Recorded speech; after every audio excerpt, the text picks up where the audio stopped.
A paz do Senhor, meus irmãos, que a graça e a misericórdia do Senhor Jesus sejam com todos vocês.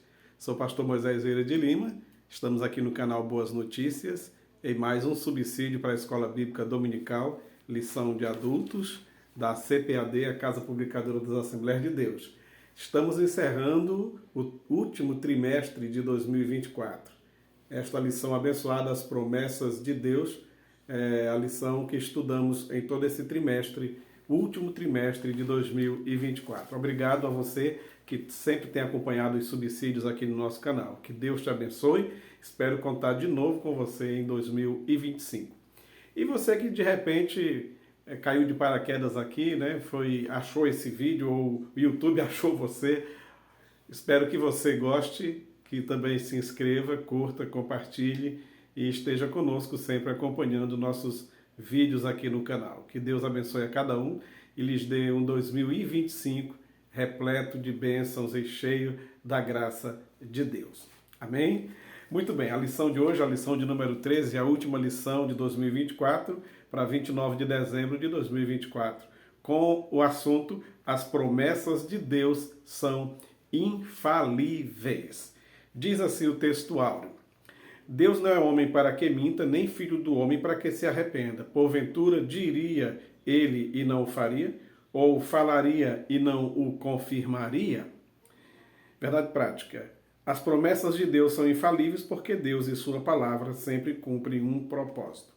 O textual está em Números 23, versículo 19. A leitura bíblica em classe está em Salmos 102, versículos 25 a 27 e também 2 de Pedro, capítulo 3, versículos 8 ao 13, e diz-nos assim, Salmo 102: Desde a antiguidade fundaste a terra e os céus são obra das tuas mãos. Eles perecerão, mas tu permanecerás. Todos eles, como uma veste, envelhecerão, como roupa os mudarás e ficarão mudados, mas tu és o mesmo e os teus anos nunca terão fim. 2 de Pedro 3, a partir do versículo 8. Mas, amados, não ignoreis uma coisa, que um dia para o Senhor é como 1000 anos e 1000 anos como um dia. O Senhor não retarda a sua promessa, ainda que alguns a tenham por tardia, mas é longânimo para convosco, não querendo que alguns se percam, senão que todos venham a arrepender-se. Mas o dia do Senhor virá como ladrão de noite, no qual os céus passarão com grande estrondo, e os elementos ardentes se desfarão, e a terra e as obras que nela há se queimarão. Havendo, pois, de perecer todas essas coisas, que pessoas vos convencer em santo trato e piedade, aguardando e apressando-vos para a vinda do dia de Deus, em que os céus em fogo se desfarão e os elementos ardentes se fundirão. Mas nós, segundo a sua promessa, aguardamos novo céu e nova terra, em que habita justiça. Graças a Deus. Olha, o nosso estudo aqui nesse trimestre, e principalmente nessa lição, mostra que Deus é onipotente, onisciente e onipresente, certo? E além de tudo, ainda é um Deus infalível, Então a Bíblia revela o nosso Deus como ser absoluto, infalível e imutável. Por isso, as promessas de um Deus infalível também são infalíveis, tá certo? Bom, a palavra-chave desta lição é exatamente a palavra infalibilidade. Diz-nos assim a nossa introdução. A Bíblia revela atributos exclusivos de Deus, sua onipotência, onipresença, onisciência e o que enfatizaremos nesta lição, sua imutabilidade. Graças a Deus. Bom, esta lição está subdividida em 3 tópicos. O primeiro tópico: Deus é infalível. O segundo: Deus não mente nem se arrepende. E o terceiro: as infalíveis promessas de Deus. Como aqui estamos fazendo só apenas um subsídio, você, professor, incremente, melhore, pegue esse subsídio aqui, aperfeiçoe e mande ver, dê uma aula aí legal, uma ótima aula. E você, aluno, aproveite esse subsídio para que de repente aqui, em algum momento que eu fale alguma coisa, ajude a clarear as suas ideias e você também já vai para a sala de aula bem preparado, melhor equipado, com a sua revista, com a sua Bíblia e com alguma coisa que você possa ser ajudado através desse subsídio. E para isso também já peço vossas orações para que Deus nos dê graça e esse canal realmente seja de utilidade para você, aluno e também professor da escola dominical. Bom, Deus é infalível, diz aqui o primeiro tópico da nossa lição, e no segundo subtópico diz, uma promessa infalível, que é a promessa que Jesus disse, eu vou para o Pai, mas eu virei outra vez, vos levarei para mim mesmo, e alguém pode dizer, mas está demorando demais. Ah, mas como está demorando? Já tem 2000 anos, já vai fazer 2000 anos.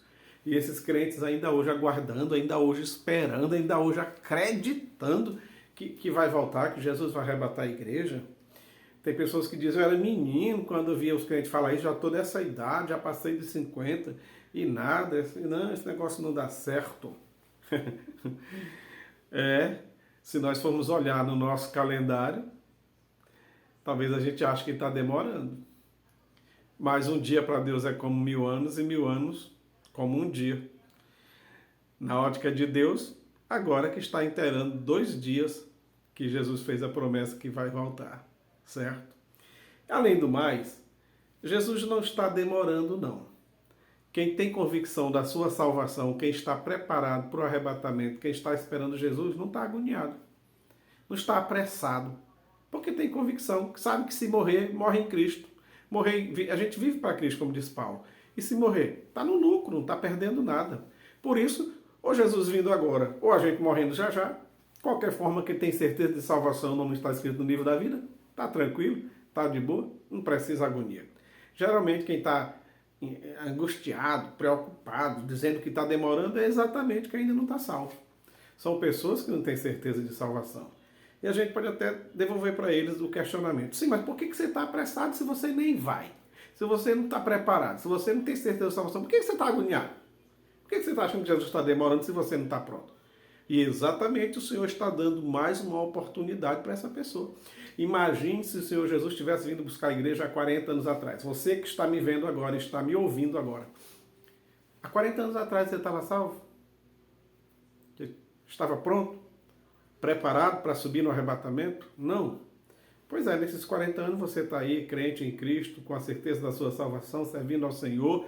Então, Deus tem seus planos.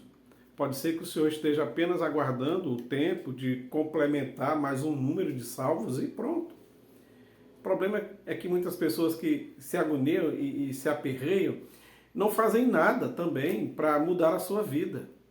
E Jesus pode vir hoje, mas pode demorar 100 anos, mas ninguém vai estar aqui, talvez eu e você, não estaremos daqui a 100 anos. Por isso precisamos estar preparados de qualquer forma, mas ele virá, certo? Se Jesus diz que vai voltar, ele vai voltar. A palavra dele não falha, certo? O nosso segundo tópico diz, Deus não mente nem se arrepende. Ok, Deus não mente, ótimo. Mas Deus não se arrepende de forma nenhuma? Tem certeza que Deus não se arrepende? Deus se arrepende, sim. Só que tem um probleminha para a gente resolver aqui. É que em português, a palavra arrepender, arrependimento, é apenas uma. O arrependimento do homem e o arrependimento de Deus, em português, é a mesma palavra. Se dissermos assim, Deus se arrependeu de ter feito o homem, como está lá em Gênesis capítulo 6, na época do dilúvio. Deus se arrependeu de ter feito o homem. E a gente falar assim, o homem se arrependeu do negócio que fez. Em português é a mesma palavra. Se falarmos que Deus se arrependeu, é uma palavra. E se dissermos o homem se arrependeu, é a mesma palavra em português. Mas já no texto hebraico, no Antigo Testamento, a maioria das vezes que se usa a palavra arrependimento é a palavra shuv, certo? Essa é a palavra que tem a ver com o arrependimento humano. Quando se fala de Deus, a palavra é vitnechan, alguns pronunciam vitnechan, Sham, com mem no final, certo? Que é usada para Deus. Shuv nunca é usada para Deus, é usada para o homem. E qual é a diferença dessas duas palavras, arrepender-se e arrependimento, para Deus e para o homem? É que Vitnechan a palavra usada para Deus, é quando Deus resolve mudar de estratégia no seu modo de agir.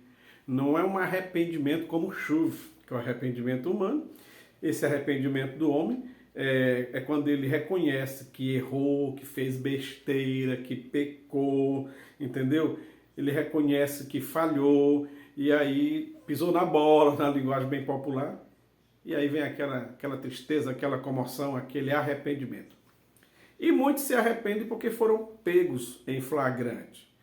O bandido fez um assalto, quem sabe até tirou a vida de alguém e estava lá gastando o dinheiro, o fruto do roubo e do assassinato, do latrocínio, foi pego pela polícia. Aí na hora o repórter chega lá para entrevistar e pergunta assim, e aí, você está arrependido? Ele ali algemadozinho, tô arrependido, sim. Está arrependido porque foi pego, entendeu? Talvez não foi um arrependimento de verdade. Então o homem se arrepende porque ele reconhece que errou, que pecou, que falhou, que teve em falta em alguma coisa e por isso ele se arrepende. E esse arrepender-se do homem significa voltar, direcionar-se para outras atitudes corretas. Arrependimento é deixar de fazer o errado para passar a fazer o certo. Já Deus nunca fez nada errado. Deus nunca pisou na bola, entendeu? Deus nunca errou, Deus nunca pecou. Por isso que a palavra usada para Deus, em se tratando de arrependimento, não é a mesma para o homem. Quando diz que Deus se arrependeu, isso aí é uma mudança de estratégia. Por exemplo, você lê lá em Êxodo 32, a partir dos versículos 11, vai até o 14. Na verdade, você pode ler o capítulo 32 todo, que fala ali do pessoal adorando o bezerro de ouro lá no deserto e tudo mais. E aí Deus faz uma proposta para Moisés, eliminar todo mundo lá, todos aqueles rebeldes, e começar tudo de novo. Começar a nação de Israel, o povo de judeu, tudo de novo a partir de Moisés e sua família. Aí Moisés disse, não, Senhor, não vai ficar legal para o seu nome. O que os egípcios vão dizer? Que depois de 10 pragas abriu o mar vermelho e o Senhor mata o povo no deserto? O que as nações dirão do teu nome? Que o Senhor não tirou eles do Egito e não deu conta de introduzi-los na terra prometida? Não faça isso não, Senhor. Aí Deus, tá bom. Tudo bem. Não vou fazer não. Deus se arrependeu, versículo 14. Aí Deus se arrependeu do mal que ia fazer e não fez. Não fez, a palavra aí não foi chuva, a palavra é vitnerham. Deus mudou de estratégia. Quando diz que Deus se arrependeu, você pode dizer, Deus mudou de estratégia, matou tudinho, não entrou nenhum daqueles. Na verdade, entraram 3. Josué, Caleb e Eleazar. Josué e Caleb dos contados e Eleazar, por ser levita, não era contado. Então, daquela turma toda que saiu do Egito, apenas esses entraram na terra prometida. Deus naquele momento, nem Moisés entrou. Deus disse, tá bom, pois então não vou matar o povo não. E aí diz o texto que Deus se arrependeu do mal que ia fazer e resolveu não fazer. Deus se arrependeu. Na verdade, Deus mudou de estratégia, mas foi matando tudinho ao longo de 40 anos, bem devagarzinho, mas cumpriu com aquela palavra que ele disse, vocês não vão entrar, vou acabar com todos. Certo? É dessa forma. Aí Deus diz, em Gênesis 6, arrependeu de ter feito o homem e por isso vou tirar a vida de tudo que tem vida sobre a terra. Noé não andava sobre a terra, sua esposa, seus filhos, suas noras, mas Deus preservou aquelas 8 pessoas e a partir deles a humanidade novamente povoou o planeta. Deus disse que ia tirar a vida de tudo que se move sobre a terra, porque se arrependeu. Ou seja, aí Deus mudou de estratégia e disse, faz para ti, meu filho, uma arca aí, para ti, tua família e tudo mais, certo? E a humanidade continuou existindo. Então Deus mudou de estratégia. É esse o tipo de arrependimento de Deus. Então Deus se arrepende, mas não se arrepende como o homem, porque o homem se arrepende por uma falha, por um erro, por um engano, por um pecado. E isso aí não acontece com Deus que é santo, que é todo-poderoso, que é onipotente, onisciente, onipresente, como diz aí a lição. Onipotente porque tem todo o poder no céu e na terra, não tem outro Deus como ele. Não há Deus nenhum na verdade, ele é o único Deus. Não há Deus maior, não há Deus menor, não há Deus tão grande, não há Deus de jeito nenhum, só ele é Deus. Os outros são invenções aí da mente humana, tá? Então ele é onipotente, ele é onipresente, porque ele está em todos os lugares. Todos os lugares Deus se faz presente, ele enche a terra e os céus e todo o universo. E ele é onisciente porque ele sabe o que aconteceu, sabe o que está acontecendo e sabe o que ainda vai acontecer. Inclusive sabe o que você está pensando agora. A pessoa que está deitada na sua cama, de olhinhos fechados, caladinho, luz do quarto apagado, mas está pensando, Deus está ouvindo tudo, está entendendo tudo, está sabendo de tudo. Ele tem todo o conhecimento, inclusive daquilo que está escondido lá no profundo do coração. Porque ele é onisciente, tem todo o conhecimento.